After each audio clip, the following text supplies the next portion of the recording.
Hey everyone, thanks for joining us here at the Movement Podcast. Before we dive into today's episode, we want to ask you to keep the conversation going. Please feel free to drop a comment or smash the like button. If you really like what you hear today, feel free to share the link on any of your social media platforms so your friends and family can get a chance to jump in as well. With that being said, I hope you enjoyed today's episode. I know you will. Hey everybody, welcome back to the podcast. This is the Movement Podcast. I'm so glad that you joined us today. I've got a very special guest with me. This is Pastor Leah. What's up, Pastor Leah? What's up? So pumped to be on the podcast today. You should be, because this is a great place to be. So, what are we talking about today, Pastor Leah? Today we're going to be talking about fitness, a little bit about health and how that kind of makes everything better in your world.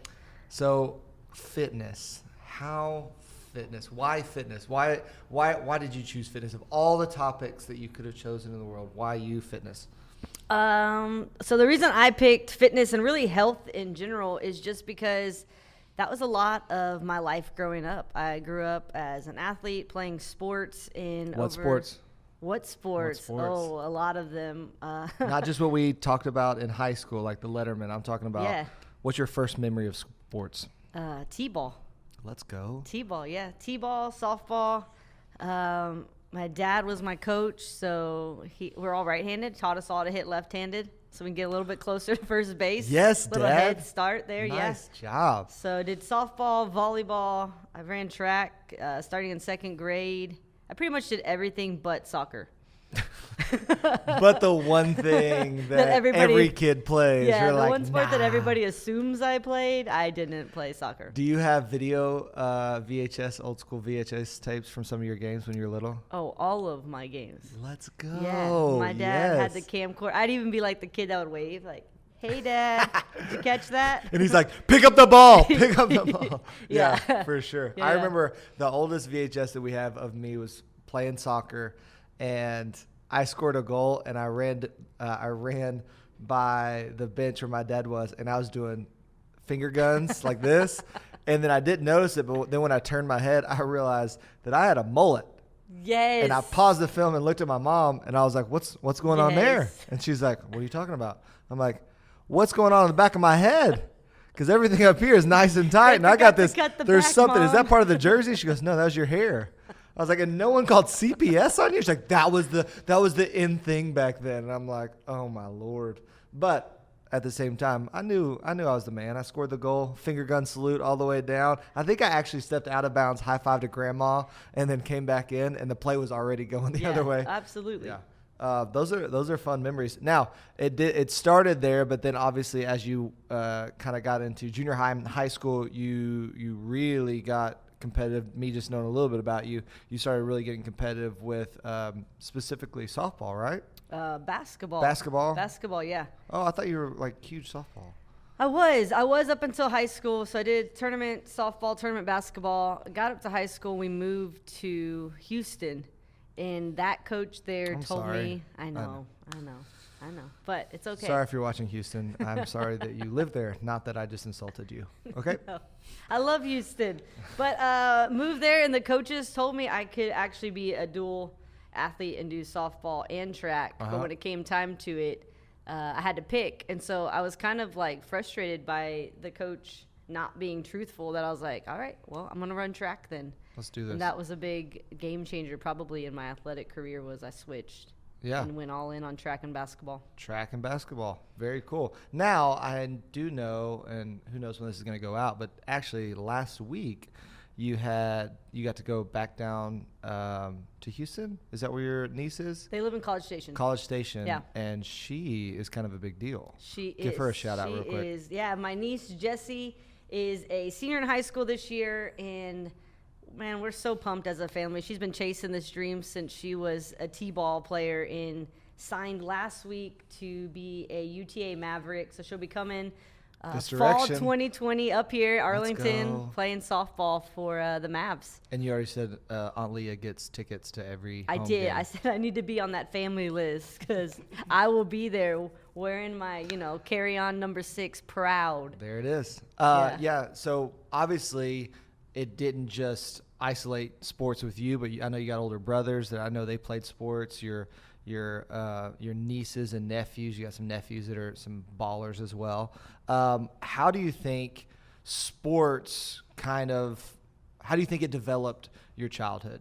Yeah, it was a huge part of, one, who we were like individually, but who we were as a family. Mm-hmm. So I think some of the biggest lessons I learned about commitment and follow through, like if we signed up for a team, then you were going to work hard. You were going to be there for practice. You weren't going to make excuses. Right. And the biggest thing it taught me was how to like pull your own weight. Like the team depended on you. And so if you didn't show up and do your job, it didn't just affect you. It affected the whole outcome of the day. For sure. My parents, they use sports for us to obviously teach us the discipline and different things like that, commitment. My dad's biggest thing was if you didn't like a sport, you can not return to it the next season, but we're not quitting in the middle of the season. Like, I don't care if you hate it, don't want to do it anymore. We're not quitting in the middle of the season. I remember my last year of playing kid pitch or coach pitch. It was coach pitch, T-balls, then coach pitch, and then pony leagues or whatever. I watched my older brother play kid pitch for the first season, and I just quickly realized that wasn't for me because he got hit in the batter's box at least twice a game. I mean, just drilled, because you got these little kids that are throwing as hard as they can with absolutely no control. Yeah. And I remember pulling my dad's sleeve while we were watching my brother's like second or third game, and I could see him at home just bruises all the way down the left side of his body. And I go, "Hey, Dad, I think I'm going to move to basketball." And he goes, "Okay, well, we're finishing." And now I'm just at coach pitch at the time. But I'm like, I'm not going to do that. Like, that does not look – I don't want that ball coming at me. So that's when I kind of gave up that. But Dad was like, "All right, you're finishing the season." And they were going, and Brock was the same way. Brock was like, "Hey, Dad, I'm getting drilled out here." And he's like, "Well, own it, because you got 4 more games or whatever." He was like, "Learn how to move." Yeah, son, be a little bit quicker in the box. Like, I don't know what to tell you there. Yeah, that's cool. So growing up, obviously sports is a big deal. What was your favorite moment in sports? Oh man, my favorite moment. That's a hard question. I don't know if it's like a moment like that we won a thing or did that. Probably one of my favorite moments, or one of the most memorable moments that sticks out to me, was we had this high school basketball coach from Louisiana, like Raging Cajun all the way through, tough as nails kind of lady, and she just held the bar so high for us. And I just remember, and this is like something that I share a lot when I talk to people, but our first day of practice was just like run. And so like we're dying, and we were set to do very well that season in playoffs, and she just turned to us, and so we're like bent over, sweat dripping, and she's like, "Hey, it's not easy. If it was easy, the whole school would be out here. But you're here, so it's going to be hard, and you can do this, or else you wouldn't be on the team." And it was kind of one of those moments that, like, she was telling us, like, "Listen, I know it's hard, but I believe in you." And it was kind of this, like, spark that set us off for a great season. But it wasn't like a championship moment, but it was just that, okay, she gets it. It is hard. We are dying. Absolutely. Dude, I think coaches play one of the most pivotal roles in an athlete's life, especially like obviously student first, but they have that leverage over a kid, that kid wants playing time, they want to succeed, they want to win games, and so they get to push them and drive them to places that they wouldn't push themselves, because the coach knows, I know what it takes to get there, and I know what you're going to have to give, the effort you're going to have to give, the pain you're going to have to be in. And so moments like that where they're like, "Hey, you chose to be here, and anybody else, if it was easy, anybody else could do it. Mm-hmm. But you want to be here. You want to be winners. So we're gonna be able to push a little bit harder." And then being able to get a person to the point where, this is what our coach used to tell us. He's like, "My job is to get you at a point that you can go past what you thought you could do." Yeah. And I was just like, "Yeah, no, I've got a lot of quit in me." Like, I don't know. That's a tough job. Like, I used to tell my coaches, like, "Good luck," because, man, I've got a lot of quit in me. But the truth is, once you get in the moment, the pain is definitely real. I can remember even in college, crawling up the steps of my dorm and just turning a cold shower on and laying fully in my practice gear, just being like, I think I'm going to quit. I think I want to quit. This is not worth it. And then talking to my guys, and they're all like, yeah, we think the same thing. And that team morale of just going, yeah, we all want to quit, but nobody's going to quit. We're all going to stick it out, and we're all going to keep going. So I think the life of a coach, and that's kind of, even for me, that's how I like to mentor people, is that coach mentality of just trying to get the best out of people and pushing them to do things that they don't think that they can do.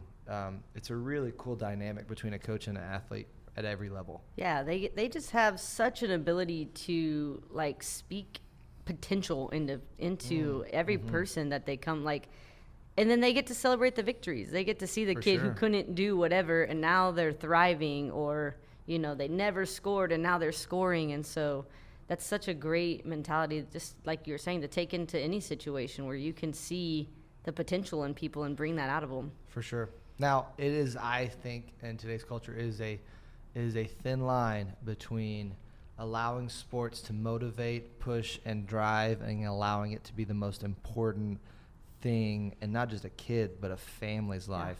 And how do we walk that? Like, how do we navigate between, hey, we want our kid to be the best, we want to have every opportunity, and they're like, sweet, we've got 4 practices a week, we play every weekend, we travel, we're spending money, we're spending time, resources, energy, and parents are like, yeah, but we get to spend so much time together. And I'm sitting here going, not really, because they're practicing and you're sitting on the sideline. Like, you get drive time together, but like, missing church, missing school, missing, like, where's the line? Yeah, that's a super hard line. And I think it's really gotten harder to find as the years have gone by. I don't feel like travel sports were as big of a deal when we were growing up. Like, they happened, but it wasn't this like time-consuming thing. Well, I felt like it was seasonal. Yeah. Like, you're like, yeah, we're going to hit it real hard for 6 weeks, 12 weeks, whatever, and then you get a break. And now they're like, no, it's year-round. Yeah. Like, the hardest part probably is going to be being intentional in family time. Yeah. Like, using that car ride to not just talk about the practice they just had or the game that they just had, because it's easy when you leave the field or the court to talk about, the win in that moment or what they could have done better, where they have a coach to do that. Like, they just need their parents to be their parents. And that's the hard line, I think. For me growing up, my parents set very clear boundaries. Like, my coaches knew if we played on a Sunday, I wouldn't be there until noon. Yeah. So if we were out of town, they would find a church service for us to go to, and then we'd show up for the second game, and that was just kind of the understanding they had with the coach going into it. Wow, that's a huge stance. As a kid, what did that say to you? Like, I'm sure at the beginning you're like, again, we talk about, hey, I got a job to do, my team's depending on me. Oh, I'm not going to be at the 9 o'clock Sunday morning game. Immediately, I'm sure that's demoralizing, but it's also making a huge stand for you. Yeah, at first, I think it's natural for every person to be like, oh man, I'm going to lose playing time. The coach may not start me after this, or the negative side of it. But I mean, looking back, it just spoke volumes to what mattered to my parents. Like, they loved that I loved sports. They were going to help me pursue that. They were going to support it financially with their time, everything. But that wasn't the most important to them as a parent. Like, the most important thing to them was knowing that I had a relationship with God. That's really good. Let's talk about the parent for a second. Yeah. There has been some incredible videos posted online of parents that just lose their mind at a t-ball game, soccer game. What effect, and okay, twofold question. Number one, what effect do you think that has on the athletes, their kids that are watching them scream at a coach or scream at a player or scream at a ref? And then turn it back around, what should a parent's responsibility sitting in the stands watching their kid be for their kid? Yeah. Okay. So I had a unique perspective on this. I was actually a referee for the YMCA for a couple years. Oh my God. And I'm not even lying. Like, the little kids, the 5-year-old parents are the worst. Yeah. As they got older, the parents were like, okay, like, they're more chill, but like, you're having to kick out little kids' parents. Yeah, because you're not, good and well, there's no scoreboard at that age, but they know the score. Yes. I loved it. Every time I'd show up to my nieces, and I'm talking about 4-year-old, 5-year-old game, I'd walk up and the first thing that my dad, their grandfather, or my brother would tell me was the score. And I'm looking around like, there's not a scoreboard. No. We're up 4-3. Yeah. You're like, oh, okay. This is getting real immediately. Yes. Yeah. So I think parents, like they're teaching kids how to be good winners and how to be good losers. And when they lose it on the field, then they're telling kids like, this is how you win. This is how you lose. This is how you deal with conflict. And so I think the best way they can do that is to remember their kids are kids. Yeah. Like not every kid who's playing, YMCA softball or soccer, or even every kid who's playing traveling is going to be the next, professional player. And so they're kids. Let them be kids. Let them have fun. You're paying a coach, so trust them to coach. Yeah. And just relax. Yeah, I think the big thing. I think the big thing is realizing also, that coach has maybe, if they're doing 2 practices a week, got 2 hours plus a game that they get to instill in their kids. And it was kind of me as a youth pastor, parents come up to me and be like, hey, you need to fix my kids. You need to make them whatever. I'm like, dude, I got an hour and a half a week. Yeah. Like these bad behaviors and bad habits that they show up to practice with, that's being learned from you at home. Like I can't fix that in an hour and a half. And so, as a coach, and I got a chance to coach some junior high ball after college and different stuff like that, like I can only deal with what you give me. And so you can immediately tell, like, there were some parents just from the first off-season couple practices, I was like, oh, I hope that their parents don't show up for games, because I know just in the heart of that kid that's going to be a tough parent to deal with. Yeah. So on from the parent, because I know a lot of you watching probably might not have kids. And so this is like, oh, cool, I can't wait till. And by the way, if you think to yourself, oh, I'm never going to do that, there's no way I'm ever going to, just wait. Just wait, because I've already been saying that about my niece and because my brother is super competitive. I don't know where he gets it from, but he will get excitable, and I've watched how he talks, and tries to motivate my nieces and nephews, and I'll be like, I will never be like. And then my daughter starts running around or playing games with kids, and I'm immediately like, I'm like, oh, okay. We said we wouldn't. Wouldn't. So control. But as a, there's so many skills that you can learn in sports. What was, you talked about your coach and what they motivated you to do, but like, what were some of the lessons that I guess that you take away from your time playing sports, being involved in practices, games, winning, losing, all that kind of stuff? I think one big thing was learning to fight for what you want and how to stand up for yourself a little bit. I know there's moments where maybe I didn't get the playing time that I wanted or thought I deserved, and so it's easy to get mad and frustrated in those moments when you're like, I'm not getting what I want or what I think I deserve. And so it was learning, how do you go and have a conversation with authority or leadership and say, what can I do to get better so that I can do this? Because it'd have been real easy to have mom or dad make a phone call and be like, hey, what's up? Why isn't my kid not playing? But they always pushed me to have those conversations myself, because they thought, the coach will probably respect you more if you go and have that conversation yourself. Goodness. Another huge thing was just learning that the behind-the-scenes stuff matters. Like, my senior year, we literally had 5 D1 kids. Like, they were all signing. So playtime was not easily handed out. Sure. So, but my job would be, they would tell us, like, hey, you're going to be this player from the other team in practice. You've seen them play. Your job is to play like them. And so my job was just to help get the starters ready. And if we won, I may not have been on the court that day, but we won and I did my part. And so it's just learning, like, you don't have to be the front person to contribute to the success of the organization or the team. Thanks for joining us today here at the Movement Podcast. Once again, if you enjoyed the conversation, keep it going by dropping a comment or hitting the thumbs up button. If you have any ideas for future episodes, feel free to let us know. In order to know when our next episode comes out, please hit the subscribe button and tap the little bell so you can get notified when we put out future episodes. Thanks again for being part of the movement.